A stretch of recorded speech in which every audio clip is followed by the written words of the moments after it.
काल कीर्तनाला गेलो होतो दादा, आणि एक जण मला म्हणे, महाराज लई कीर्तन ऐकली तुमची. म्हणलं धन्यवाद. लई बापाचं चांगलं वर्णन केलं. म्हणलं अजून धन्यवाद. काही नाही केलं म्हणे आमच्या बापानं आमच्यासाठी. तुम्ही सांगितलं पण आमच्या बापानं आम्हाला काही नाही दिलं. मी म्हटलं भल्या माणसा, बापानं काही नाही दिलं, काही नाही दिलं, काही नाही दिलं असं नको बोंबलू. अरे तुझ्या बापानं तुला त्याचं नाव दिलंय, नाव अजून काय द्यायला पाहिजे? सगळं दिलं असतं, नावच दिलं नसतं तर. आमच्या बापानं काय नाही केलं म्हणतात. आणि आईचं प्रेम लई गोड वाटतं. आईच्या प्रेमाला कमी नाही समजत माझ्या आयानो. पण जेवढं प्रेम आई करते ना, त्याच्या दुपटीचं प्रेम बापाचं असतं. हे सिद्ध करून दाखवतो. राघव, हा मा निघाला का रे वनवासाला? हा मैया. मला सोडून जाऊ नको रे राघवा. तू मला सोडून गेला तर मी जगायचं नाही. ही तुझी माय मरून जाईल. तळहाताचा पाळणा, नेत्राचा दिवा, 32 धरा दुधाच्या केल्या, लहानाचं मोठं केलेले राघवा तुला. ऐक रे माझ्या दादा, जाऊ नको रे मला सोडून. रामा, ही तुझी माय कौशल्या मरून जाईल रे. राघवा, ए राघवा, राघवा माझा ऐक रे राजा, जाऊ नको मला सोडून, मी मरून जाईन. मा, बापाचं ऐकलंय, निघालो. नाही राघव, तू जर वनवासाला गेलास तर तुझी माय तुला जिवंत दिसणार नाही. 14 वर्षात मरून जाईल रे राघव मी. मरून जाईन, मरून जाईन, मरून जाईन, मरून जाईन असं म्हणणारी कौशल्या नावाची माय. जरा नवल वाटल माझ्या आईनो, माझ्या दादानो, ऐका रे. आईच्या प्रेमापेक्षा बापाचं प्रेम किती सरस असतं. मरून जाईन, मरून जाईन राघवा, तुझ्या वाचून मरून जाईन असं म्हणणारी माय 14 वर्ष 14 दिवस मेलीच नाही. पण लेकरू वनवासाला गेलंय हे कानावर पडल्याबरोबर शेवटचा श्वास घेणारा दशरथ नावाचा बाप होता, हे कुणीही विसरू नये. कुणीही विसरू नये. ज्याला आपला बाप कळाला त्याला विठोबा कळाला. कधीतरी बापाचे तळवे पहा, त्याच्या टाचांना पडलेल्या भेगा पहा, त्या भेगाईत तुम्हाला यशाचा मार्ग दिसल. अरे कधी 40-50 हजार रुपये नसतील मोजले रे तुमच्या बापानं त्याच्या हातानं, पण 40 रुपयाचं फाटकं बनियन घालून करोड रुपयाची इज्जत कशी कमवावं हे शिकवतो ना तो बाप असतो. तुटलेल्या शर्टाचं बटन जोडते तिला आई म्हणतात. तुटलेल्या शर्टाचं बटन जोडते तिला माय म्हणतात. आणि लेकराचा तुटलेला आत्मविश्वास जोडायचा जो काम करतो ना त्याला आपला बाप म्हणतात. मातीचं घर, मातीचं अंगण, मातीची चूल, अख्खं आयुष्य आपल्यासाठी त्यानं मातीत घालवलं. काळ्या आईशी इमान राखतो त्याला आपला बाप म्हणतात. आणि लेकरांसाठी स्वतःची स्वप्न गहाण ठेवतो त्याला सुद्धा आपला बाप म्हणतात.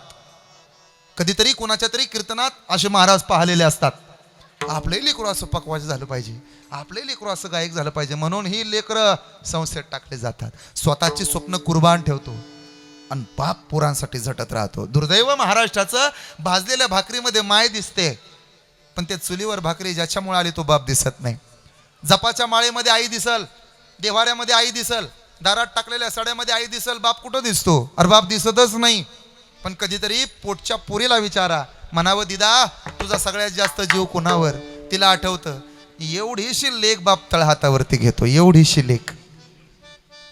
जरा आठवा तुमचं माहेर. मुळात माझ्या बहिणीनो, जरा तुमच्या जीवाला लागल पण खरं सांगतो, सकाळी 8:30 वाजेपर्यंत झोपी जाता येतं त्याचं नाव माहेर आहे.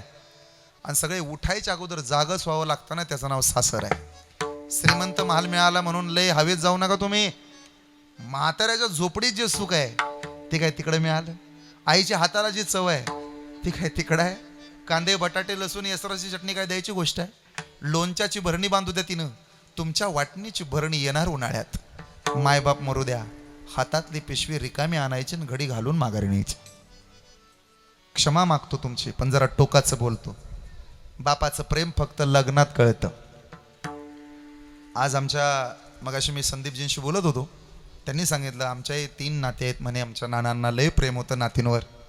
ह्या नाती जेव्हा लहानाच्या मोठ्या होतात, ज्या लग्नातून हे घर सोडून निघून जातात, त्यावेळेला बापाच्या डोळ्यात पाणी येतं. मला एक मुलगी आहे, आताशी ती वर्षाची झाली. तिला एवढं काय जास्त काय कळतं का, पण बाबा बाबा बाबा करून सारखी मागं लागत राहते. कुठपर्यंत मागं लागते माहिती आहे? जरा ऐका. 7-8 वर्षाची झाली की बापासाठी चपात्या बनवते, वेगळा पाट, वेगळं पळपूट, ताट पालतं घालून चपाती. तिला विचारा कुणासाठी ग बाळा? पप्पासाठी. 10 वर्षाची झाली की भात बनवते, कुणासाठी ग बाळा? बाबासाठी. पहिल्यांदा साडी घालते 10वीच्या संडपला आणि बापाच्या डोळ्यातनं टचकन पाणी येतं, किती ग मोठी झाली माझं बाळ. पप्पा मला तुमच्याबरोबर फोटो काढायचा आहे. डोळे पुसतो कोपरानं बाप. तेव्हापासून त्याच्या काळजावरचं उजं वाढतं. 100 पाहुणे येतात, नकार देतो, नाही करायचं लग्न म्हणतो पोरीचं. पोरगी म्हणते पप्पा पैसे नाहीत तुमच्याकडे, मला कळले नाही घ्यायचं ॲडमिशन मला या एवढ्या मोठ्या कॉलेजला. अगं घे, मी आहे ना, सगळं करतो. 10,000चा मोबाईल मागितला तर 20,000चा घेऊन देतो. नांदायला निघते पोर, कोपऱ्यामध्ये उभा असतो बाप. त्याला कपडे घ्यायला टाईम नाही, त्याला दाढी करायला टाईम नाही, मंडपाच्या एखाद्या कोपऱ्यात उभा असतो. आणि जेवढं पाणी माय चमच्यानं तुळशीला वाहते तेवढंच पाणी बापाच्याही डोळ्यातनं वाया चाललेलं असतं. कुणी पाहत नाही, कुणी पाहत नाही. पण पाहुण्याच्या समोर येतो तळहाताचा पाळणा,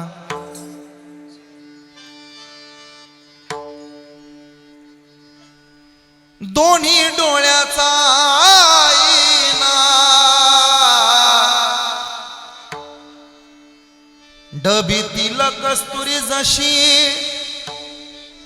वागवली मैना. पाटावरती भोवल्यावरती उभा राहिलेल्या पोरीच्या कानावर हे जातं, टचकन डोळ्यातनं पाणी येतं तिच्या. तळहाताचा पाळणा, दोन्ही डोळ्याचा आईना,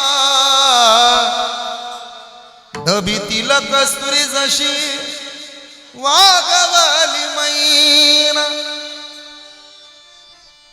लाडाची लेकबाई हरवून साजिरी, आज माहेर सोडून कशी चालली सासरी.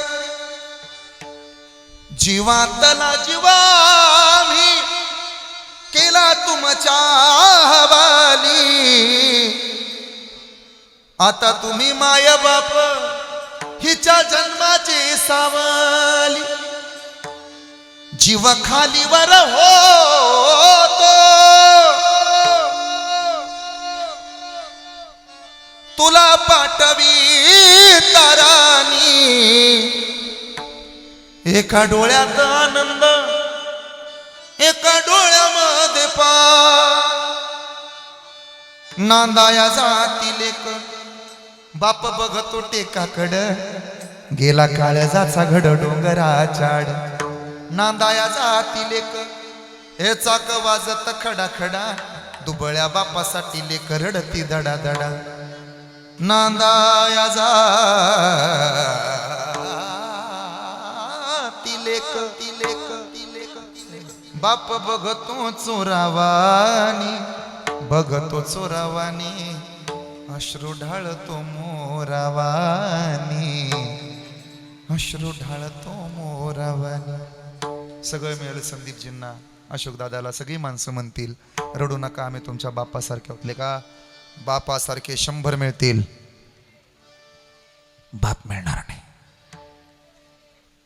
उरामंदी माया त्याच्या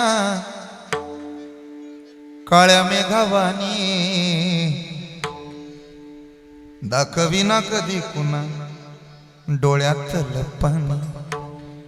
ऐका बरं का, मनीषाताईनं ऐकलं पाहिजे, अशोक दादानं ऐकलं पाहिजे, संदीपजींनी ऐकलं पाहिजे. उरामंदी माया त्याच्या काळ्या मेघावानी, दाखविना कधी कुणा डोळ्यातलं पाणी. झिजू झिजू संसाराचा गाडा हाकला,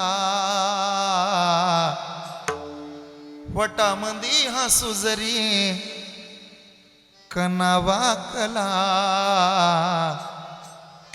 घडीभर तू थांब जरा, ऐक त्याची धापर, लय वगड हाय गड्या उमगाया बापर, उमगाया बापर.